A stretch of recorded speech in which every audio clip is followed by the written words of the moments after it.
In animation, the Microsoft logo bursts into clear concentric windows. Colorful, rounded fabric squares converge, spiraling upward. Microsoft. Ability Summit. Disability inclusion. Are you measuring what matters?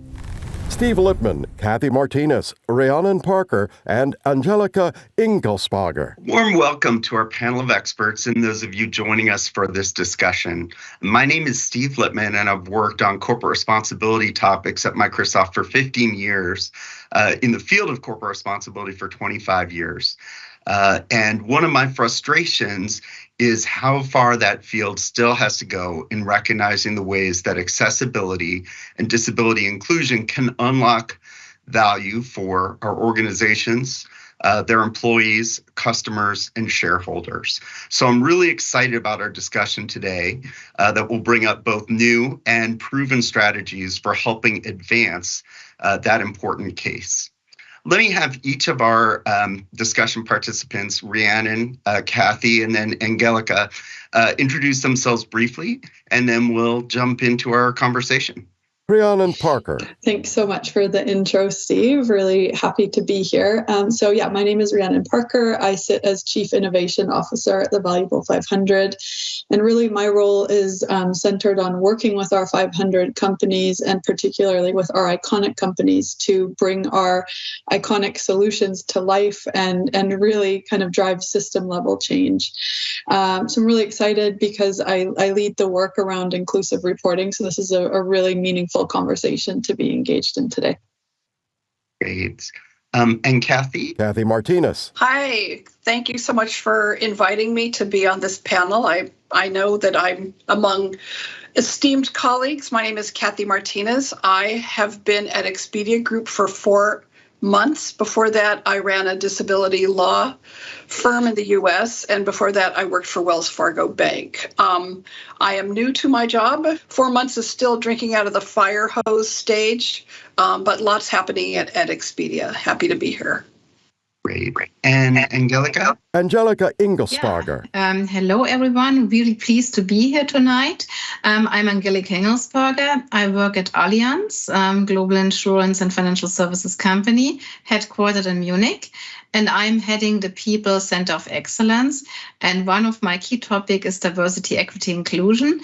And very pleased to work together with Rhiannon from Valuable 500 and London Stock Exchange on reporting to bring disability to the world, to put it on the radar. Great. Well, then jumping in. So Rhiannon, as I alluded to, a lot of leading corporate responsibility frameworks really don't do a good job of considering disability inclusion. And I know that you're really, and Allianz has helped sponsor this, but your organization is really spearheading a new effort to change that with this new Valuable 500 disability inclusion work around 5 key performance indicators. Can you kick us off talking about what those are and kind of what the challenge is and what the strategy is for overcoming it? Yeah, absolutely. So really proud to launch these 5 KPIs in partnership with Allianz and the London Stock Exchange Group. So really, when we take a look at those, it starts with the first KPI on workforce representation. So in some countries, this is referred to as self-ID or known as self-ID, but really what it centers around is understanding the composition of the workforce. So what percentage of the company's workforce identifies as disabled or living with a disability, but really understanding the rationale of why we're asking that, right? So a lot of times we hear companies say, oh, well, I don't have any disabled employees or I don't know. And so really this is looking to have better visibility and build a culture of trust where people can feel comfortable to disclose. The second KPI is focused on goals. So this one we kept, pretty wide open, and there was a very specific reason for this, and that was to acknowledge the autonomy that is required to really do this work with 500 companies. Many of the 500 are very well advanced in their disability inclusive efforts and their work, and so we didn't want to be too prescriptive in that regard. And so we're asking the company to identify specific goals and ensure that their business leaders are measured against the performance of those goals. So when we look at the variability that could take place in the way that companies articulate these goals, it could be, to do with the built environment, right? So the built environment and the accessibility associated with office locations or retail locations. It could be goals centered around logistics and productivity for things like workplace adjustments. Really, the sky is the limit. But we just want to see some tangible goals and people measuring themselves against the progress that they, intend to work towards. And then the third KPI is focused on training. So a lot of the time we see disability inclusive training kind of diffused or kind of subsumed by just DEI training proper, right? So it might have a moment in there, and what we're asking for is more. So not just, a little touch point within unconscious bias or other training, but something that is really specific to helping employees across the globe and corporates understand the relevance of the social model of disability, so that disability is very much a social construct. The fourth KPI is speaking to employee resource groups and the importance of companies standing by and backing communities led by disabled employees, and creating resources and different vehicles to achieve the goals that they're looking at within the corporate environments. And then the final is digital accessibility. So, we just looking at even the WebA million data, we know that 97.4% of the top million websites in the world still have WCAG2 nonconformities or failures, right? So we want to do something about that, but it's not just about web pages, it's about the internal systems and platforms and processes, and making sure that the disability community and disabled employees have equitable access to that. So those are the 5, and we're really excited about going on this journey with our companies and meeting them where they are, but also pushing for best practice. Great. And Angelica, I know that your organization was a primary sponsor of this work. Can you speak a bit about sort of the importance you place on it, and just your perspectives on advancing this, within your own organization or more broadly across the business community? Yes, so I think, we were vital in defining the KPIs, and we really looked also, what makes sense, for companies. So for us, it was really important, to define goals and ambitions, because you have to do that top down if you want to move something. And we at Allianz, we gave ourselves ambitions for disability. So we said that we want to make sure in all countries where we have legal quota on disability, and there are many countries in the world, that at least we want to achieve the legal quotas, because this is also not a given. And we see that there are 2 key levers how to do that. One is to recruit, and the other one is to do self-ID, self-disclosure.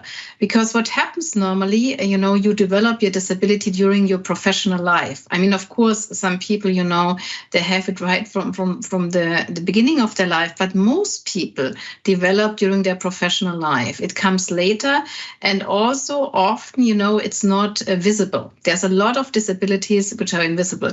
So that's why we at Allianz also using the self-ID, that people can, in a very protected environment, declare disabilities, so that you do not only have the visible ones, and also, the ones who come later. And sometimes people are not so open to talk about that.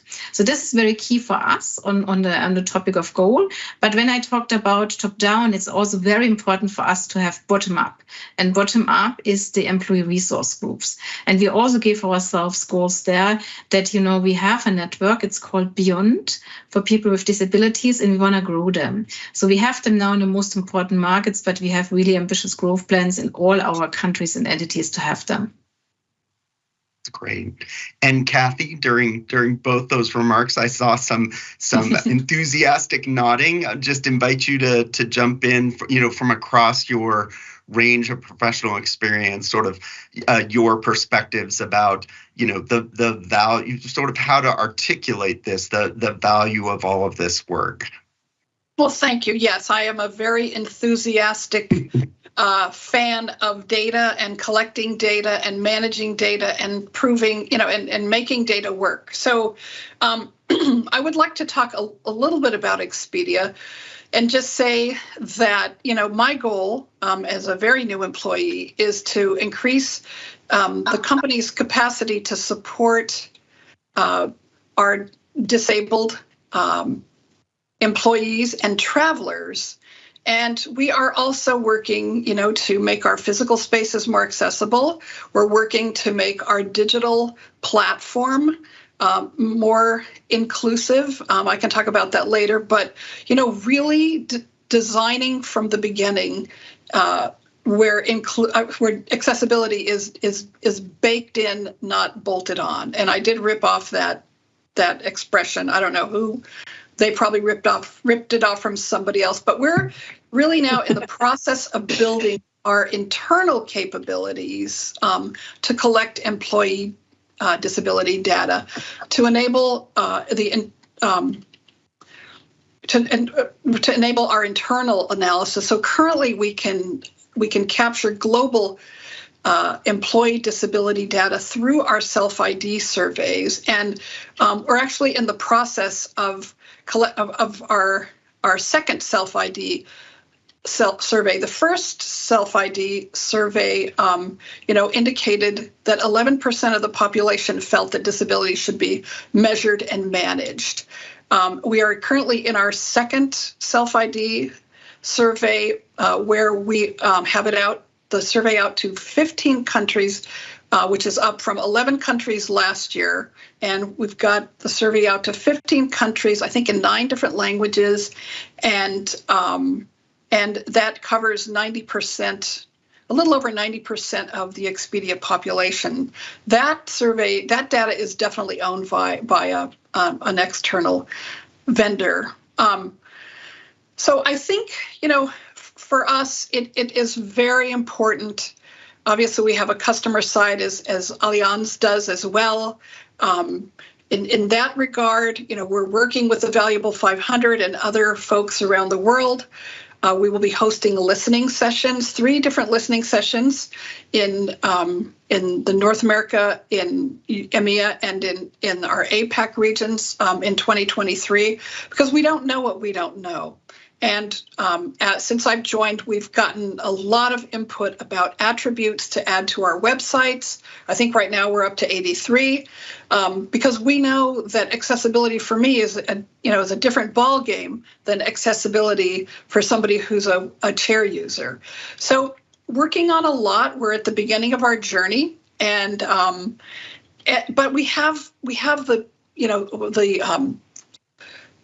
the tone from the top. Our leaders are absolutely behind the work that we're doing. And I'm really looking forward to the next few years to see what we actually can do and how we can increase our the number of people who feel comfortable coming out as having a disability.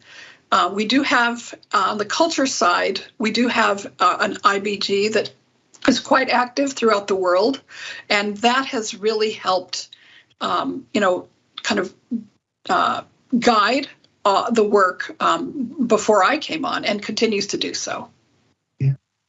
Following up on that discussion of, certainly feedback from employee resource groups or employee surveys, or also customer surveys or focus groups, I'm curious if you have examples where management really had an aha moment or an insight about an opportunity they were missing and didn't realize it until they got that kind of feedback on unlocking employee potential or better meeting a customer need. Any examples or stories of that?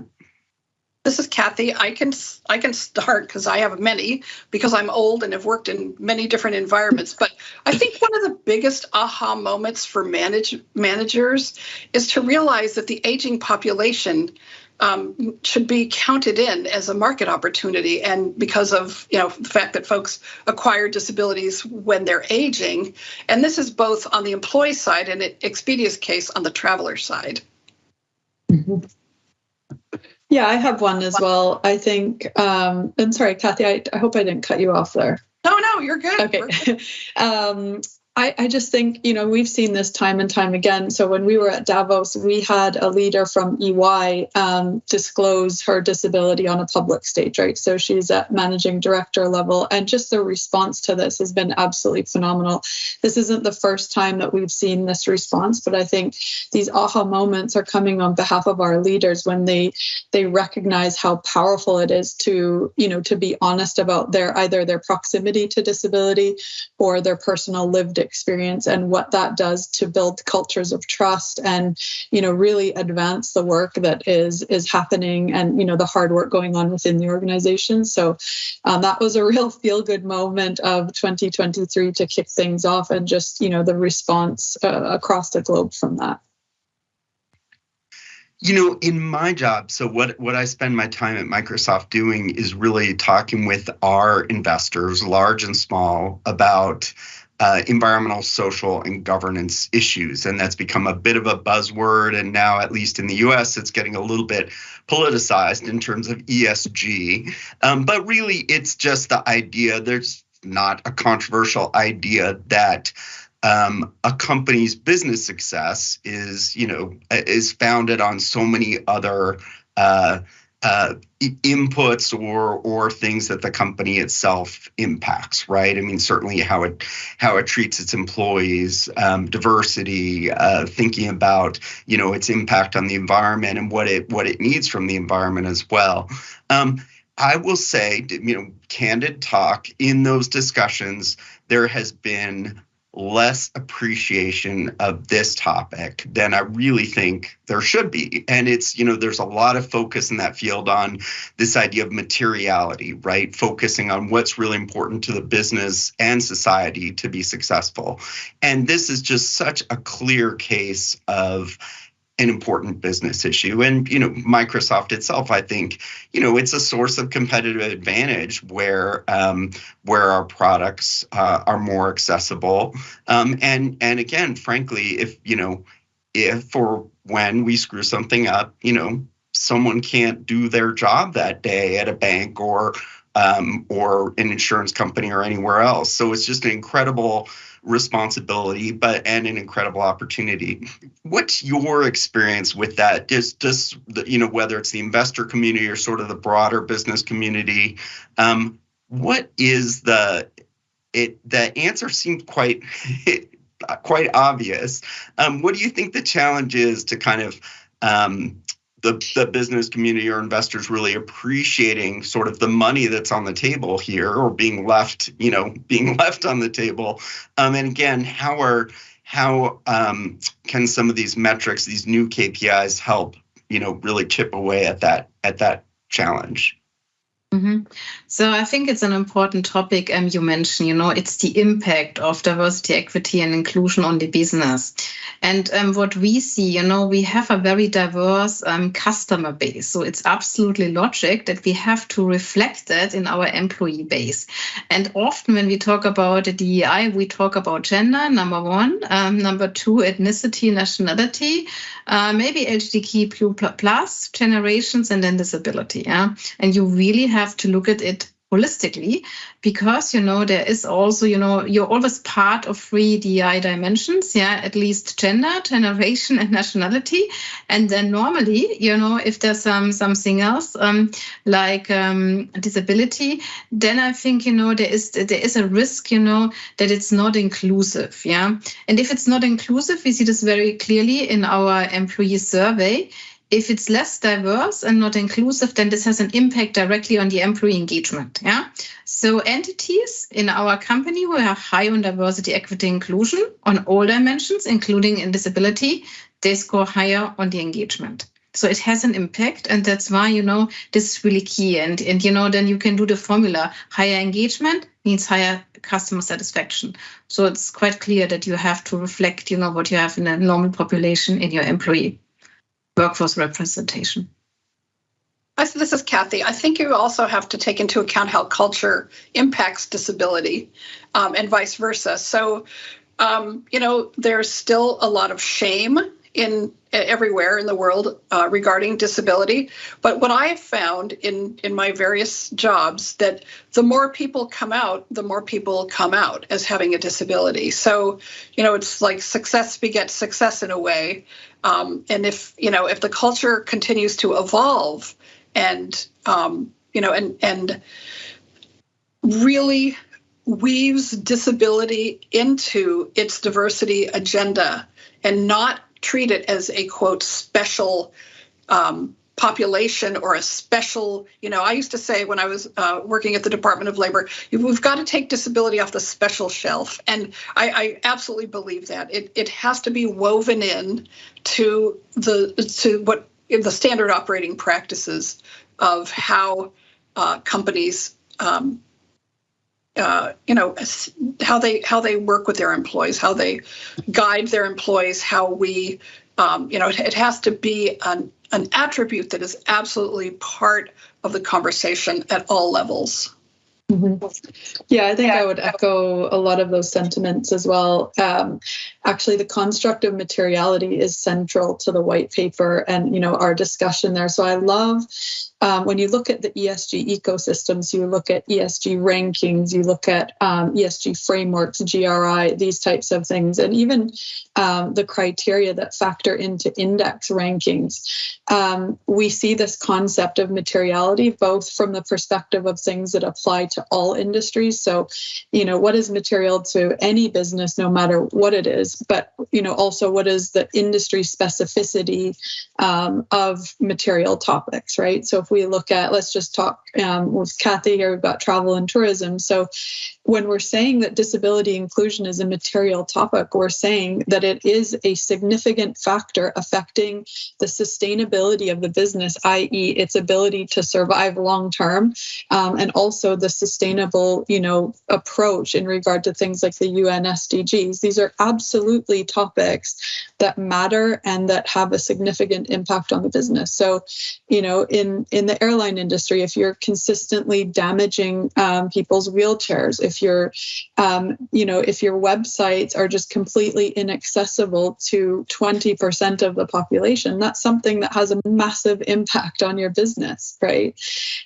So that is why the concept of materiality is so central to the discourse that we are trying to open up through the white paper and through the KPIs. Because what happens is when we're looking at materiality assessments and the way that we assess and mitigate risk within our organizations, that enables those conversations to be had as we were talking about top down, from the board leadership and stakeholders engagement all the way down to, the operational sides of things.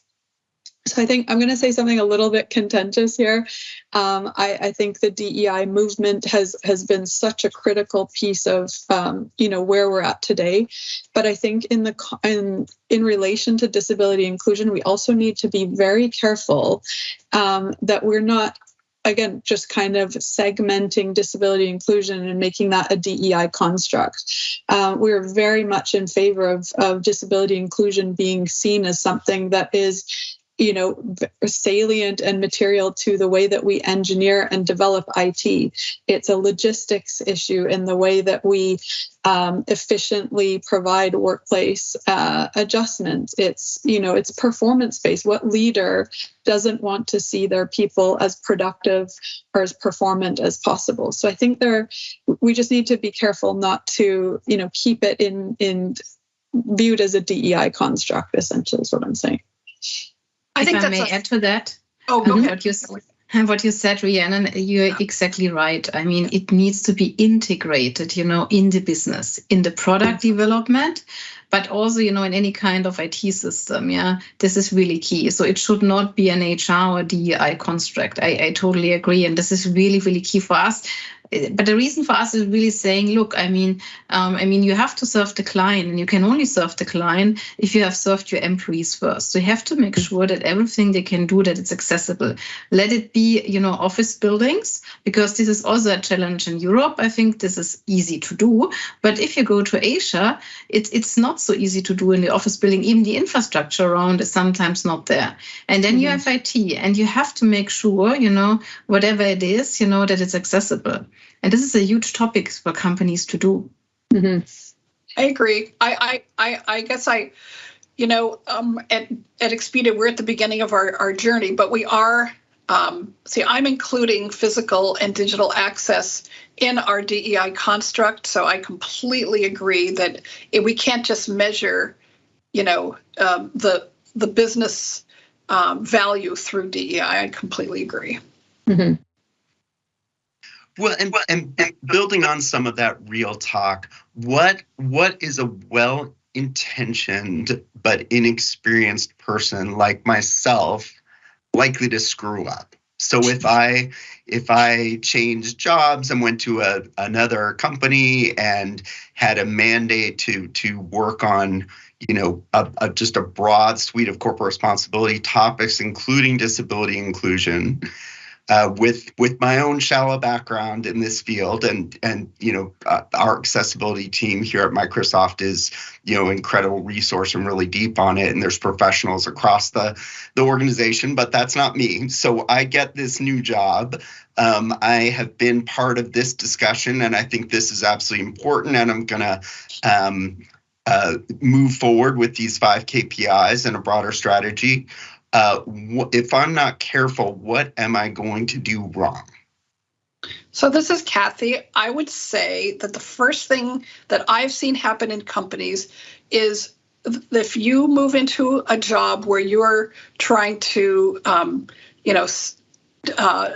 make these KPIs, to bring them into fruition, I think one thing that companies do wrong is to expect that one person will be the disability expert and keep that one person and not develop other expertise around the company. For me, that's tokenism, and I am very careful and intentional about making sure that I leave a company with much more expertise than it had when I came in. So I think bringing people along with this knowledge. So after you leave, there will be knowledge, and B,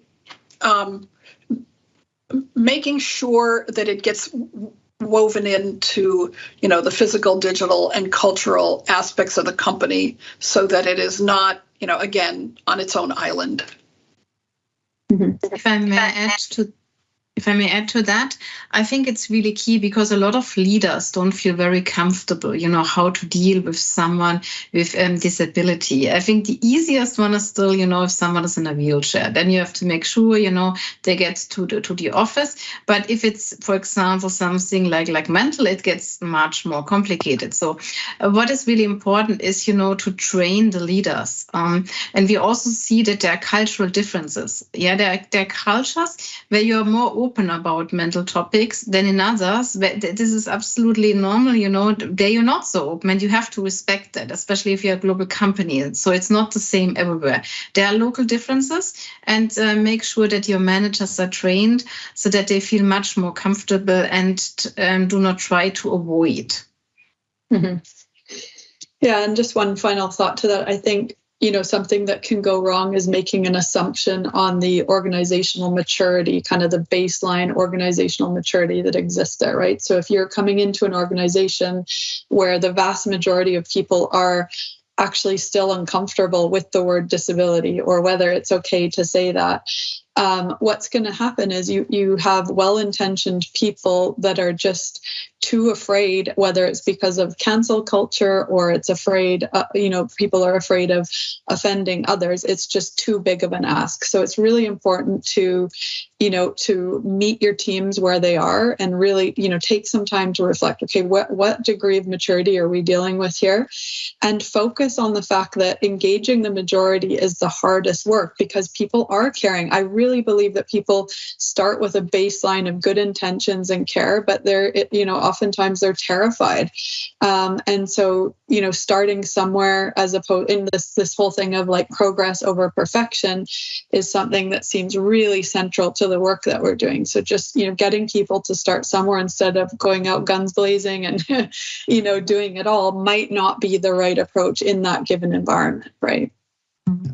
Let me give you a story also there, So I'm not a native speaker in English, and I went once to an inclusive language training, and I was really I didn't realize to say handicapped people that this is not what you would say, and this is not very inclusive. And, I was really shocked when they told me, look, you cannot say that in English. You have to say people with disabilities. So I was absolutely not aware, blind spot. And, we have now inclusive language training just to make sure, that people know when to use what, because often people don't do that with bad intention. They are just not aware, and we have to increase the awareness.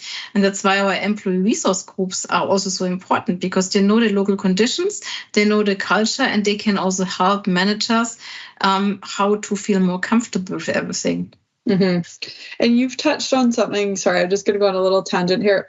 You've touched on something that I think is so important, is to give ourselves space to learn, right? So a lot of the things that we say, like you just mentioned, blind spot, or, oh, isn't that crazy? Or, all of these things that have been so ingrained in our vernacular always, right? It takes time to be thoughtful and intentional about moving away from those things. And this is something when I sit on panels or I speak, I'm always like, oh, why did I say that? Or, there's always something that is not, 100% right. And I think taking ownership of it and acknowledging it, but also, in some ways, knowing that we all have work to do and we're on this journey is really important, because it's so ingrained, and we talk a lot about this, about ableism. And so kind of deconstructing that is a system level process that we're all going through. And building on that, and something that's come up a lot, but it is this idea of training and culture change, right? And again, it sounds like there's lots of different levels where that happens, whether that's sort of senior executive understanding and buy-in to really weave this work and this commitment into everything, right? Thinking about something like, specifications for an IT refresh cycle, as just one example, right? And so, and then there's certainly sort of the broader, much broader all-employee awareness or cultural change, and again, this invitation to self-identify, right, and to be counted in these metrics that you're talking about. Can you just each talk a little bit more about kind of that role, and I think it's probably a whole bunch of different tools, right? It's not one sort of formal 30-minute training that's going to accomplish all those goals, but just from your experiences and expertise, thoughts about kind of effective tools in that training journey and how to think about it to really drive the change that's needed at each part of an organization. This is Kathy. So first of all, I want to say training is a means to an end. It is not an end. And I think very often companies will say, okay, well, we got a training, that's it, we're good. But it is a means to an end. And in my view, I think there's, people have different learning styles. I think training is absolutely necessary, and I think it should be required, especially foundational trainings in IT and awareness, whatever the new word is. I think it's really critical. And the other type of training that I have seen to be most effective is hiring people with disabilities. So often training, people say, what's your best training, right? And I'm like, hire a person with a disability. And of course, not just at entry levels, but just being around somebody with a disability, whether it's an evident or non-evident disability, is training in itself. Lived experience is so critical, to embed in the culture of a company. Mm-hmm. Oh man, Kathy, I'm so happy you said that. I'm thinking to like some industrial environments that I've worked in and look at like on-the-job training, right? That is the best on-the-job training that you can get, day in and day out, is learning and being, exposed to different ways of thinking. What I'd love to add to that is just, think beyond your standard forms of training. Of course, like what I was talking about in the beginning, I think we need to help people understand foundational things like the social model of disability. But I guess this is just a bit of a shout out to Microsoft in a way, but like the video on Seeing AI, it was that's like 2 minutes long. What that did from a storytelling perspective and just kind of, like an empathetic perspective, it for me, it can be simple resources like that too that help change your perspective on things. It doesn't have to be formalized, right? So you've got the on-the-job training, you've got some formalized things, but don't underestimate the value of really simple things that help people tell their story alongside what the data tells us, right? Yeah. I also, you said it, Kathy, training is a means, but it's not, the end. You need additional things. And what we saw is really key is that you have role models in the organization. And it's also important that they're at the top of the company, top management of the company. So one thing we have with the employee resource group where we have, people with disabilities, but we also have sponsors, business sponsors of these resource groups. And this is really key. And they have, affinity towards the topic because most of them have a family member or something, in their nearer environment. And if they really promote the topic also, and they open the discussion, we see that as also very powerful. Yeah. Besides training you need to do. Yeah. Because people need to know how to deal with it and need to know how to communicate. But at the end, if there's these business sponsors, or if they talk about something, this has a greater impact, we see. Great. And final question, sort of a broad, open-ended one, but certainly when we know who participates in this summit, and it's this broad ecosystem of amazing practitioners, right? And people from small businesses and big businesses and nonprofits and government agencies and others. Sort of when you think about that ecosystem that's out there, and again, whether it's specifically related to these new 5 KPIs, or more broadly, what do you think is the opportunity for that ecosystem to advance this work together? Whether that's sort of imagining that we get a magic wand that we can wave and have that, incredible community do one thing together, or being a little more practical and saying there's no magic wand and it's just a lot of time and hard work and goodwill and moving things forward like these KPIs. But what's sort of your parting thoughts for those that are watching our session, listening to our session? I would say there is really no choice. You have to implement these KPIs. Now, it will be hard work, especially, when it comes to, let's say, goals and measuring the impact and making sure everything is fully accessible, because everything means every process, every tool. But I think there is no other way to do it, because you have an aging population and you will have more disabilities and you have to live with it. And I would say this will become the new normal. Yeah. And that's why there is no way to do it differently. I guess I would say progress, not perfection, to wrap it all up. I think, if we are moving in the physical, digital, and cultural space, I think we have to set goals for ourselves and we have to be accountable to those goals.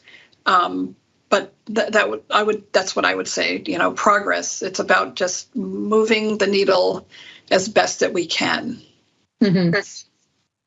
Yeah, I would say it kind of starts with curiosity, like just be curious about the disability community and all the vibrant ways that this community takes shape, and, just go and kind of inquire, right? So when we look to understand our peers, even things like looking at the fact that disability can be situational, it can be temporary. And so when you look at somebody with a broken arm, or you look at, a neurodiverse colleague, looking at disability in different ways than what we might have known it to be or believed it to be in the past, and really, questioning, is this an individual construct? Is this a medical construct? Or is this something that is really woven into the fabric of our society, and not in good ways? And what can you do? Very similar to, the discussions around anti-racism and things, viewing this as a system level,